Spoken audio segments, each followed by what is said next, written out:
Okay. Are we ready, baby? Yep, you're rolling. Okay. Okay, cool. Be fine. He looks fine. Okay. Hi. Hey, everybody. I am joined by the wonderful and amazing Boogie. Hi.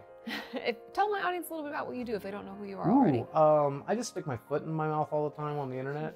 No, I'm a YouTuber. I mostly talk about video games. That's about 50% of my channel. I talk about gaming and the ethics in gaming and talking about how microtransactions and things like that. Review games to some extent.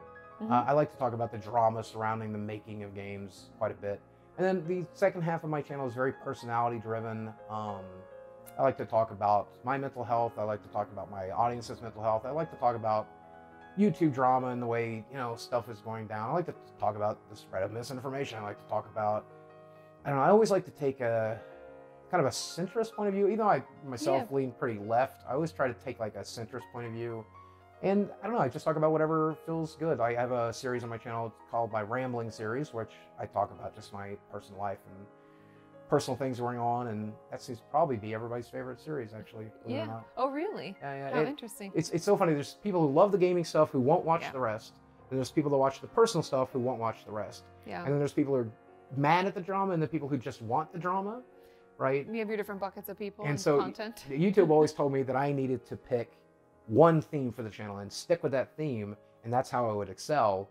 And I think that theme is me. I would say the theme is... Like, this is my opinion on games, this is my opinion on this drama, this is my opinion on the health. Yeah. Which is always kind of interesting because I always try to take an unopinionated point of view. Like, everybody loves to be polarized these days. I try to be as non-polarized as possible. Even though sometimes I can be very, very angry about a video game option, I'll try to show the developers defense or why they did what they did. I think that's why I've always liked your channel, is you seem pretty reasonable, when a lot of times online I don't think people are very reasonable. I try. I would say that I think the person I play on YouTube is definitely a character to some extent. I try to be the best version of myself as I can be, and that's the YouTube version of myself. When I'm on Twitch, for example, I go the opposite direction. I take like an Andy Kaufman-esque kind of angle, and I purposely engage, and I purposely am dramatic, and I'm purposely obnoxious and cringy, and so it's very different from what I do for YouTube. Neither is really me. I think I'm probably somewhere in the middle. Yeah, totally.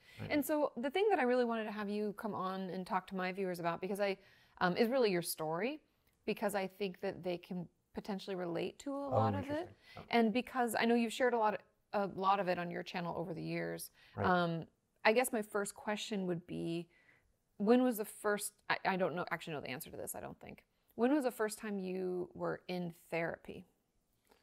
Ooh, I was forced into therapy. Well, okay, that's what I figured. I wondered if it was ever forced. Al-Anon was something we dabbled with as a son of an alcoholic. And if you don't know Al-Anon as a group, you can join. It's like AA for the family. Right, and so we tried it a couple of times, and it wasn't a very good fit. It was very Christian in our area. So I was definitely not much of a Christian at the time. So after one event that happened at our school, my mom was like angry at me and clawing my face while driving. And my brain just made the decision to open the door of the car and get out, even though she was driving like 30 miles an hour. Wow. And this took place just in front of our high school. So I stepped out of the vehicle and rolled on the ground, and then my principal happened to be on the grounds, and he saw that happen. Wow. And he's like, you guys have to get into therapy. So that was the first time I think I met with a more traditional therapist. When I was in third grade, I was meeting with the school therapist a lot because my grandmother was ill, and they knew us as a problem family. My brother and my sister had always had problems, and so I was flunking out of third grade because my grandmother was slowly dying of Alzheimer's, and I was missing a lot of school, and so they wanted to get on top of that. Gotcha. Which is actually fairly interesting. So, I mean, I don't remember much of that therapy other than like making models and like doing arts and crafts instead of doing math class, which is great. You're like, this is awesome. Right. And then I did actually, what's one of the most interesting things, I failed third grade. I completely, to this day, I'm not very good at my multiplication tables. Oh, because really? what we were learning at third grade at the time, right? Yeah. But my mother made a stink.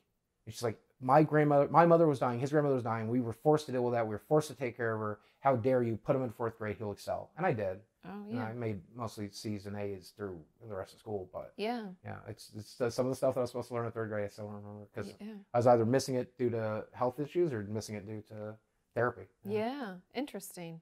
And so at that time, was your dad ever in the picture? I've never. Yeah, Really he always lived at home, Okay. and he was an alcoholic, and so it was interesting because even when he was there, he wasn't really there. Yeah, because he was drunk or passed right. out or whatever. Right? And he was mostly kind of just faded. He was like not much of a person to some extent. I really Like a didn't have shell. much of an impression of him. Yeah. And he was working late shift in the coal mines. He was an electrical engineer. Okay. And so he was going into these coal mines doing the electrical work, Mm-hmm. getting shocked all the time. He was talking about like having to stand in waist deep water sometimes while doing electrical work. Could you imagine? How dangerous. Right. And you know, he went deaf from the coal mines. He shattered his shoulder in the coal mines, which never properly healed. And then when I was 11, 12, early teens, I don't remember the exact year, he had alcoholic seizures, which is very, very rare. Isn't that delirium tremens? Is that what they call it? I'm not really sure. Okay. But I know at the time it was one of a handful of people that had ever had it. So Yeah. it's very similar to a stroke. Yeah. But it basically fried his brain. So he was gone for like 3 months and then eventually came back to the home. And then me and my mother were his caretaker moving forward. Wow. So he would have like issues like, you know, with self-care, defecating himself. I was feeding him and cleaning him up and stuff like that. And he gained back some speech, but because he was mostly deaf and completely deaf in one ear, mostly deaf in another, communication was very difficult. And then he had a tremendous stutter. So even getting the simplest words out for the rest of his life was difficult. Wow. He never really drive again or what, like had difficulty even walking at some points. And then he passed of black lung, which led to lung cancer. Cancer, yeah. So he passed the cancer in 2001. Wow. Yeah. So it was kind of a frustrating relationship for the most part. My brother knew him really well, and actually really liked the guy, and I think he was fairly likable. My mother was mostly abusive, though my dad, I mean, he did some pretty terrible stuff to my sister and did some pretty terrible stuff to us, but yeah. But relative to what my mom was doing, yeah. I don't know. I heard he was a fun person to have a beer with, which would make sense because that's what he would have for breakfast. Is a 6-pack of tall boys. Well, and I think a lot of people don't talk about alcoholism in that way, like in a real way. They talk about like, oh, you shouldn't be drinking all the time, which obviously we get that, but like how hard it can be on your body, right? Like the breakdown of a person's body due to alcohol, right? And I think that is delirium tremens. I'll have to look it up, but like the seizure type thing, it's really dangerous. It's almost like your body. If you try to stop drinking for a short period of time, it's like an intense withdrawal. Am I right? The way my mom explained it to me is very different from the way the doctor had explained it to my brother, who then explained it to me. But she just said he got a hold of some bad moonshine one night. And that's usually, well, it can be really strong and it can be too much. I don't know. Right. Interesting. So I don't know. But my mom, God love her, simple woman to some extent. But then also like I taught me straight out. She gave me like Munchausen syndrome. She's teaching me that I was allergic to tobacco, for example, but then she would chain smoke in front of me, right? And like eventually 11-year-old me is like, well, that doesn't make much sense because I was allergic to tobacco the same way I'm allergic to pine sap, for example. Yeah, then I could be around this. I don't know how I could be around this and stuff, but that was one of her manipulation techniques, was to misinformation. So it's one of the reasons I despise misinformation, especially the way it spreads on the internet so much. It's like so frustrating. That makes sense because you definitely do highlight that and like how it gets spun and passed around. I think the other thing that really gets me in a lot of trouble, and I've talked about this very recently in therapy, is I'm a peacekeeper. And so you'll see a lot of the things I get in trouble for, especially on Twitter, it's generally talking about civility or what people would call tone policing or things along that lines, where you're doing more harm than good because you're being so toxic, so angry. And it's a lot of it's this peacekeeping nature I had. I grew up being the peacekeeper in the home. I would say in the home, was that your role? Was to try to like, it'll be okay. Like, because if I could convince my mom not to get angry today, then I probably wouldn't get a hit. Yeah. Right. Or, my brother might not get hit. Or, if I could be, that's how I developed my sense of humor too. Yeah. Just learning to make that woman laugh. And when did the abuse start? Is it like since you remember? So I had a really interesting case. My brother was abused at a very young age. My sister got 10 times what either of us got from, and how much from older? Both parents. Like, so my brother I think is 10 years older than me. My sister's 8 years older. I thought that was about okay. So pretty big gap. And mom had me later in life in the intention of not screwing me up. She said. Oh, like one last chance. Right. Like... And then plus I didn't want to die alone, and I knew the other kids had already screwed them up. So if I got you right, you'd stay with me. That's the reason she told me on my 25th birthday, the reason she fed me wrong on purpose. She said when I was growing up, I was always fighting for extra food. I was constantly hungry, and she got tired of fighting with me one day, so she started letting me have it. And I started getting bigger, and she's like, well, maybe one day he'll get so big, he'll never meet a woman, and he'll stay with me forever. Maybe he might even get so big that he won't even be able to leave the house. Wow. And she told me that on my 25th birthday while we were having dinner. You're like, thanks, Mom. And I'm like, well, thanks. Now this kind of puts me off my dinner. I still ate. Still ate it. You know. Well, but I think that kind of led into potentially, like, I mean, definitely the abuse and that, like, into the eating disorder meets, because you had gastric bypass. Right.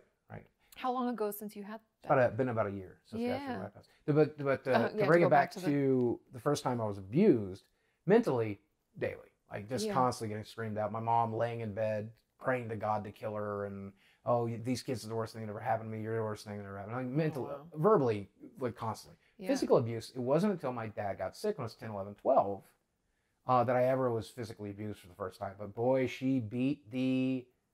She was making up for lost time. Yeah. And then it became like a daily occurrence. It was just like every day. So my brother, who left the home when I was just before my dad got sick, he was under the impression I had never gotten hit.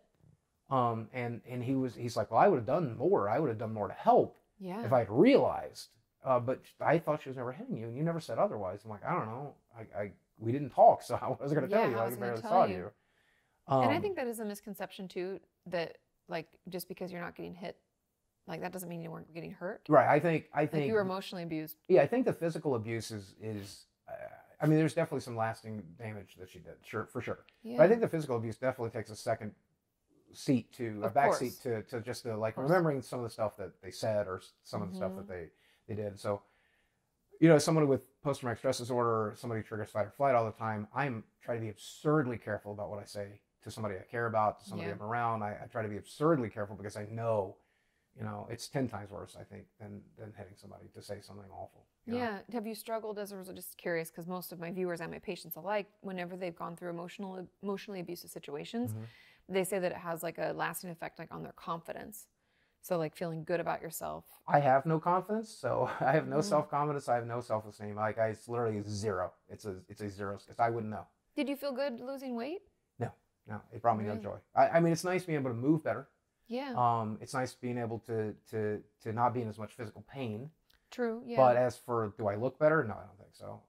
In a lot of ways, I think I look worse because my mouth opens wider, so you can see my terrible smile. Oh. You know, and I know that's fixable, and I should be pursuing that, but I don't really care, so I don't, because, you know, it's like putting, you know, glitter on a pile of poop. To me, it's like it's not going to make a big difference, right?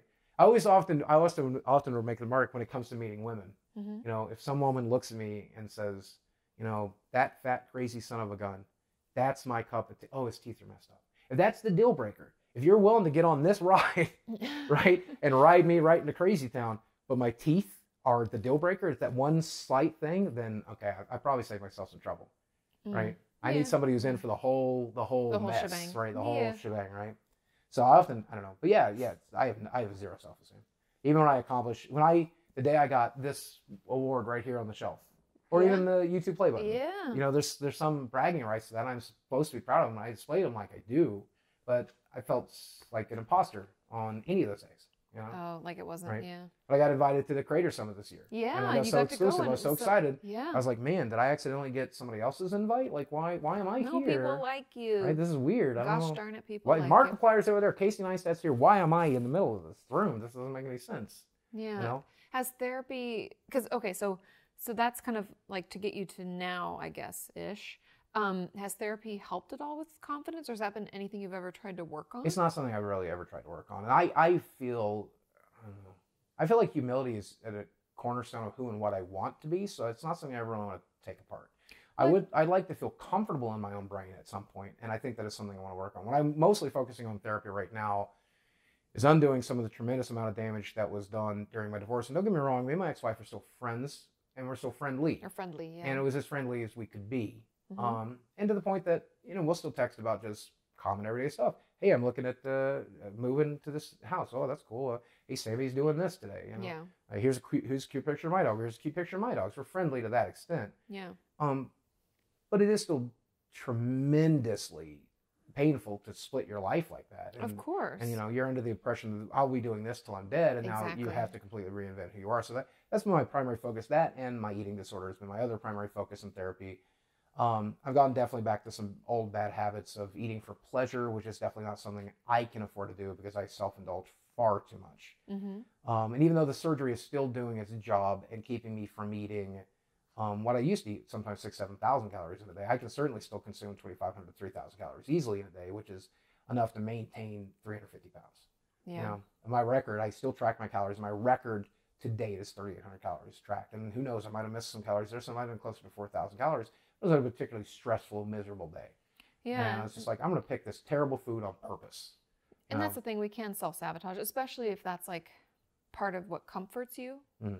Is it comfort, do you think, or self-soothe? It's exactly what it is. This is something like, I need something nice today, and food is still very, very nice for me. Is there anything else, just out of curiosity? Now I'm like I'm totally therapizing No, please you. do, right? Oh, yeah. Because with my patients, I always ask, because food, or like too much food or lack of food, is always a comfort or a numb. So one of my biggest issues is with my depression, food still works. And that's the thing, it doesn't go away, it doesn't stop working. Right, and so I try to find constructive means.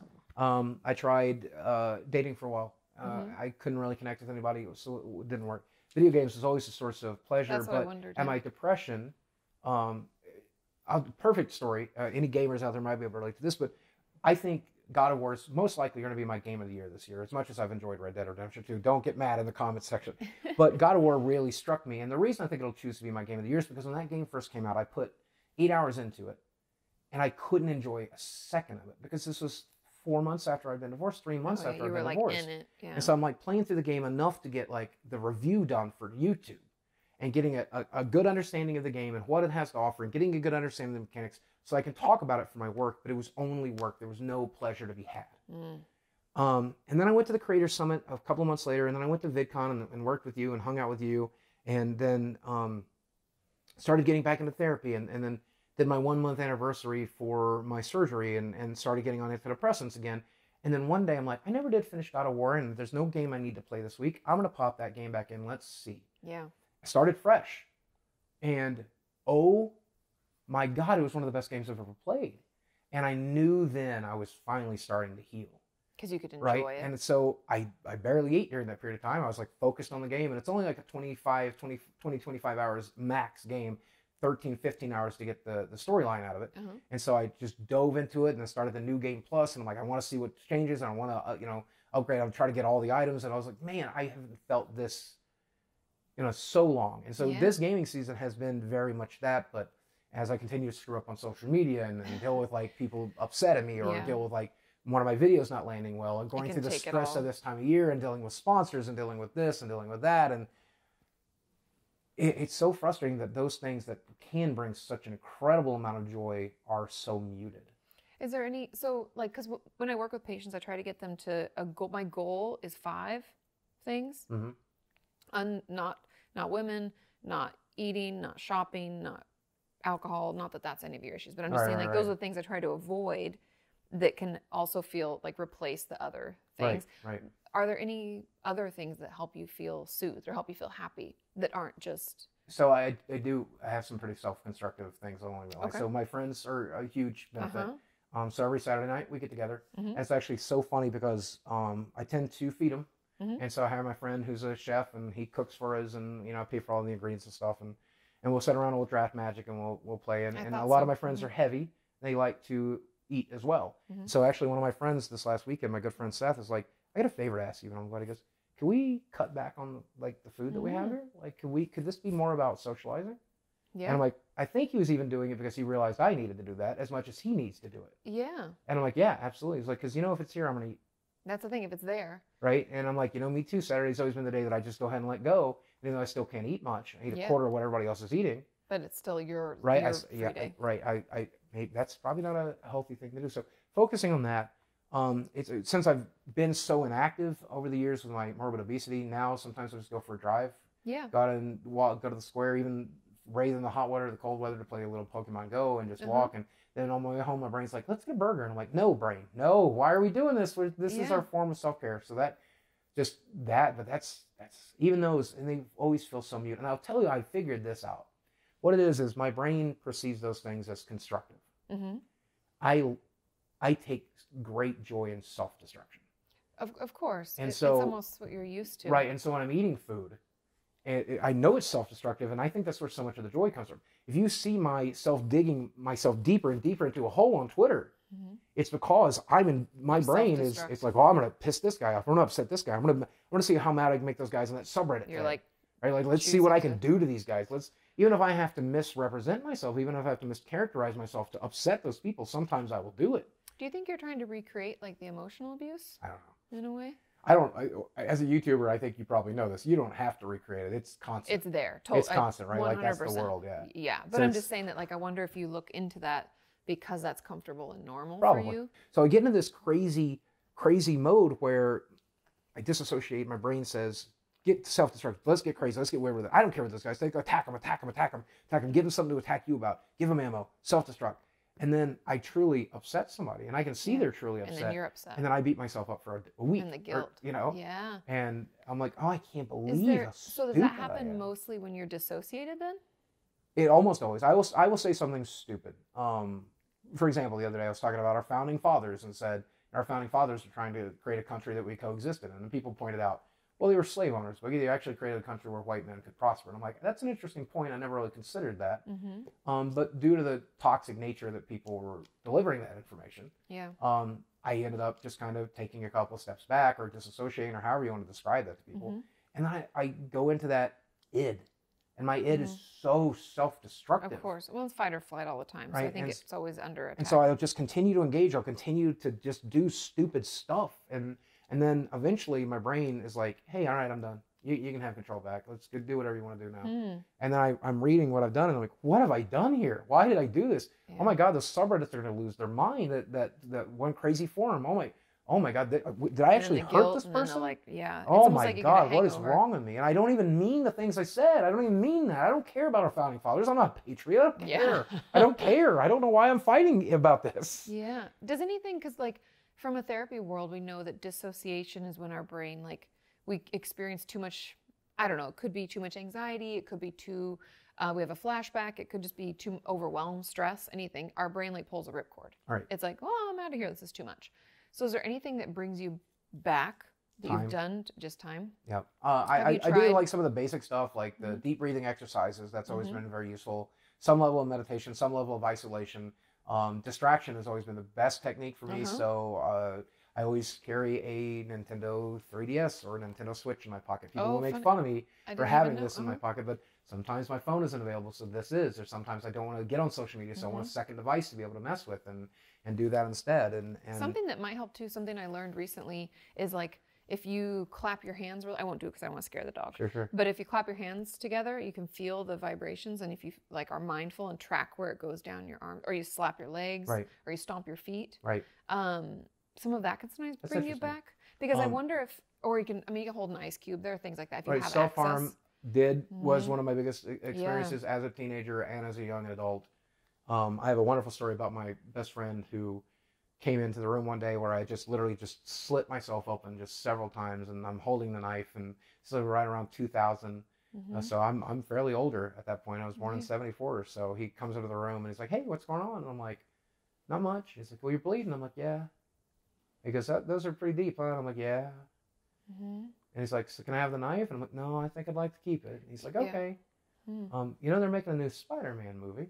And I'm like, tell me about it. Wow, what and even on that level, he just understood distraction. He understood bringing me back to some level of reality. Well, fortunately, in therapy, we talked about ways to self-harm that were not permanently harmful, right? No permanent damage was the mantra of that therapist. And so we talked about, and you'll see at VidCon this year, I think you might have even noticed, I would wear a rubber band on my wrist so that if I need to reassociate, if I disassociate due to the stress, due to the anxiety, I can snap until I get back there, or squeezing an ice cube and creating that level of pain. Those are techniques that I've used as well. Yeah, and I think like if those aren't available, like if you don't have a rubber band or there's not ice, like that's why the clapping really hard. Just one of my viewers, actually, Sarah, she had shared that with me, and so I think that maybe giving that a try, because my wonder, or my like therapist brain is like, well, if we could get you back sooner, we could stop the destruction, like maybe more quickly, like less damage. I would always use it when I would argue with a friend or a loved one. My brain originally, like say for example, when I first got together with my wife, and I don't want to spill her tea here. I don't want to like cause her any discomfort in the world. But let's say when we first got together, I was not as skilled as I was towards the end. And so towards the end, when we would have a disagreement or an argument, and I would begin to disassociate, I had learned how to either say or do the right things while disassociating, or like learn to fight it. And originally, I would just like normally I'd be like, hey, you know what, brain, you're right. Let's get the hell out of here. Well, because Let's it's go. comfortable, right? Right. It's easier to be away than to be present sometimes. Right. There's a reason it pulls the ripcord. And disassociation, like I feel like a lot of my audience is going to watch this interview and they're not going to really understand what I'm talking about there. So to identify the way it feels like to me, it's kind of like autopilot's one smart way to put it. Yep. But I'm always still aware. Like it's like riding in the car that's driving itself, right? Yes. But I often say it's muted on some level. It's like watching your life through a television rather than through your eyes. Or watching, in some cases, in deep dissociation, it's like watching a television screen that's on the bottom of an aquarium. That's the thing. It's like filters, right? Or even further and further, like trying to watch a television screen of my life that's at the bottom of an aquarium through a telescope. Yeah. Right? And like I'm aware of what's going on, but I'm not in full level of control. Yeah. Right? It's almost like some people say it's dreamlike. And then there's two things, and my audience kind of knows about this, but there's derealization and depersonalization. And that's why they call it DPDR. You'll see that like used when we're acronym used when we're talking about dissociation, because that's like the diagnosis, you know? And so depersonalization is when we're out of self. So it's like people can feel like they're floating above their body, or it's not like you're like you are looking through your eyes to some extent, but it's like you're not focused, you're not really there. And then there's derealization, which is out of space, out of like watching on a TV, like you're completely removed. And people can toggle between the two; both can happen simultaneously. Like, to be honest with you, no one's ever talked to me about them being separate things because they have always been synonymous with me. Yeah, and everybody's experience is different. And I think when we get in fight or flight a lot, and when our system feels overwhelmed really easily, we're gonna jump out. And it's really when we were a kid going through an abusive situation, it's how our brain protects us. It's almost why a lot of us who've been through trauma don't remember, like we won't have memories of huge chunks of time. I actually remember my very first depersonalization. It was the day that I was first physically abused. Yeah. It was my dad had been taken to Salem, Virginia, where they were doing like the therapy to try to get him back to a normal state. Or a functioning state, I should say. And my mom was having just one of the, I mean, not to make excuses for her, but one of the worst lives that you could have at that point. Yeah. And I had done something to upset her, and she began to just physically wail on me. And I remember so little of the exchange. I remember getting hit the first time and not much else. And then it's just at some point, I had pulled the mattress off my little twin bed and pulled it over top of me to prevent her from doing it. To stop it. Right. And so I do remember her stomping through the mattress because she was angry that I was trying to protect myself, which is a very common trigger for her. So, how dare you try to, I own you, you're part of me. Wow. It's just a narcissist. No. Yeah. So I remember just sitting there for hours and hours, and it was daylight when it began, and it was well into night and I remember her coming into the room several times, but never registering what she was even saying. Just sitting there with that mattress half on me, half off. Yeah. And eventually she's like, if you don't get up, I will hit you again. Do you understand? Like, get your ass out of that floor. And my brain went, good idea. We'll get out of the floor. Yeah. And that's when I started to like reassociate, like reconnect. Yeah, coming back because you were kind of forced out of it. And I think that's why it happens as a protector. Right.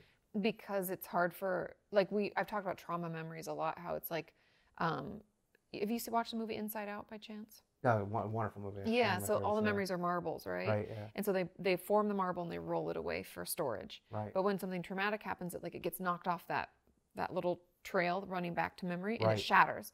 And so that's why we don't have that full memory. We can't recall it until we go through therapy and give our brain another chance to process it. Interesting. Because dissociation is when our brain's like, I can't make sense of it's too much. So it like pulls out because it's easier for it to not have to remember and process now. And my biggest issue, I think, to this day is that I'm triggered just so easily, just so bizarrely easily. And I think a lot of it has to do with anything I associate with past trauma. So, I'm watching a YouTube video and something reminds me of a past childhood trauma. So I get a little anxious and then a little more anxious. And then I'm dealing with a stressful day. So that makes me a little more anxious.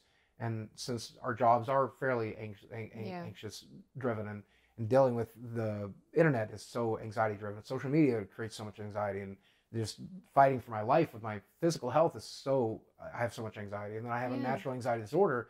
I'm always right at that edge, just always at any moment. And so it could just be the tiniest little thing sometimes that gets me to just disappear. Yeah. And I lose a day sometimes, you know, and and I come through and I have to clean up the mess that other me made.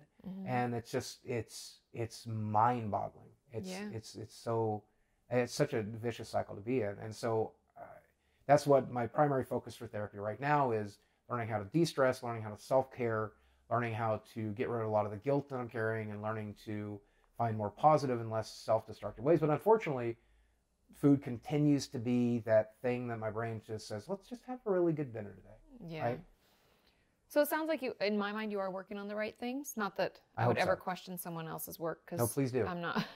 I need all the help I can get. Let's get a whole team of But I do therapists think going. it's good, like, because based on what I know about you and meeting you and talking with you, like, the grounding techniques are really important, and the like positive self-talk, which I know sounds totally disgusting, like therapist-y, hokey-pokey, but it really helps, because I think when we notice when our brain is talking shittily about ourselves, and it's like, oh, you're garbage, nobody likes you, you're terrible, who knows what it can say, all sorts of things. If we start at least noticing and using, I call them bridge statements. I'm always talking to my viewers about this. Like, you don't have to say something nice, but just don't make it mean. So if your negative thought is, I'm such a piece of garbage, what if that positive thought is, maybe I'm not as big a piece of garbage as I think I am? And that has actually been the only way that I've really ever healed, right? Yeah. Is to say, to accept myself as the worst case scenario version of myself. That's all I used to think about myself. And before I started the YouTube channel 12, 13 years ago, and I really started, like, I had given up. Right. And I hit what I hope is rock bottom. Well, we'll see. But I started thinking of myself as, you know what, I could get better. I could do better. Yeah. And when I make a mistake, I try to say to myself, it could have always been worse. Right. Yeah. I could have always done a tremendous amount more damage. Maybe I didn't do any permanent damage this time. Let's celebrate the small victories here. Let's look at the, you know, going through the gastric bypass surgery a year ago, that was one of the most fascinating things we talked about, is non-scale victories, right? Like, the scale is important, but you know what's way more important is quality of life. What's way more important is feeling better about ourselves. What's way more important is being able to do more and act more, live more. So going back to over the last couple of months, going cave exploring, which is something I hadn't done since Boy Scouts when I was a teenager. That was tremendous to be able to do something like that. These non-scale Well, just your mobility, like, as an outsider who's only seen you a couple of times, like, I did meet you very briefly. I think Sean and I met you and your now ex-wife at VidCon a year or two ago when you were in the chair. Yeah. And for me, just to see you this year, standing up, moving around, I was like, wow, that's so exciting. It was interesting. Had one of my biggest non-scale victories is going to Retropalooza, which is a fairly small convention, without need of that chair. And my back was miserable, and my knees are miserable. And I don't know that I'll be able to do VidCon without it. It's a lot. But I'm going to try. Well, and at least we're going to find out. And you can get up. Like, you don't have to have it 100% of the time. That's a huge, like, again, back to the bridge statements, right? It doesn't have to be all or nothing. It can be, it's not as bad as it was. And that's a huge And I think you have a good point there. And I just wanted to exemplify for the user, or for the viewers, that as I've begun to, I think it's so important to remember our failings. I think it's so important to remember when we mess up and when we make mistakes. And I never, even if I say, well, I disassociated here, I'm explaining what happened, but it's never an excuse. I never use my mental disorders. I never use my mental health. I never use any of these things as an excuse. And I certainly don't excuse myself. Yeah. In fact, I'm probably the most punishing person on the planet to myself. That said, I'm learning to say, well, there's a way I can fix this. There's a way I can make up for this, and let's try to do that. Let's try to reach out to the person we upset. Let's see if we can engage in a healthy way. Let's see if we can fix something. Let's help that community in some way. And that is self-indulging, but also trying to focus on, it could have been worse, and I could have done more damage, and I know what I really meant, and maybe in this case, I can use this as a reason to self-improve, not as a reason to self-harm. And these are all things I've really employed in the last year since my divorce. These are things I've learned as a way to help cope with that divorce, and it's been healing. Yeah, it's been really healing. So no, I still have a long ways to go. I think I'm on step 1 of a 1,000-mile journey. You're on like step 35. At least give yourself some. You've been working for a while at it, you know. Admittedly, I couldn't walk a year ago, so it's a nice way to put it. You know? Yeah. So any last little words of advice, maybe to someone who's going through something similar or been through something similar? I will tell you that I used to walk away from therapy. I used to say I won't do it. I refuse to do it. It's pointless. I'm pointless. There's no way I can ever be fixed. There's no way I can ever be better. And I think the reality of it is I don't think I ever could be normal.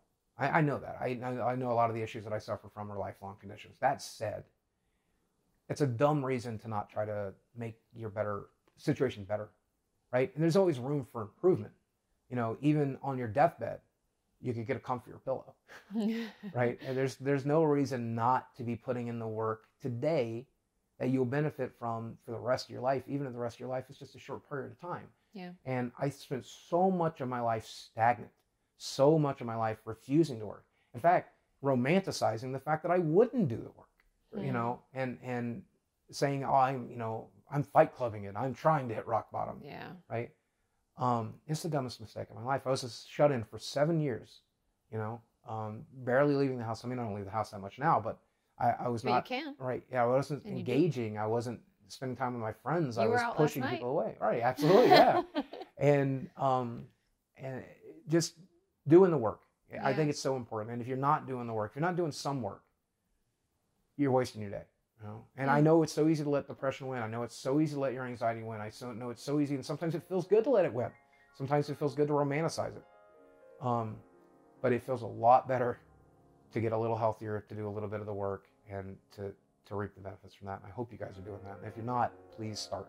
You know? Yeah. Especially to my viewers. You know? Thank you so much for sharing your story. And we did a video on Boogie's channel. You can click the card at the end and down in the description to check it out. Check out his channel. I really he shares a lot about his story throughout, like over the years. So thank you for being brave and sharing. You can go see what 600-pound me looked like. Yeah, and see all the progress he's made. But thanks again. Thanks for having me. And we'll see you next time. Bye. Bye.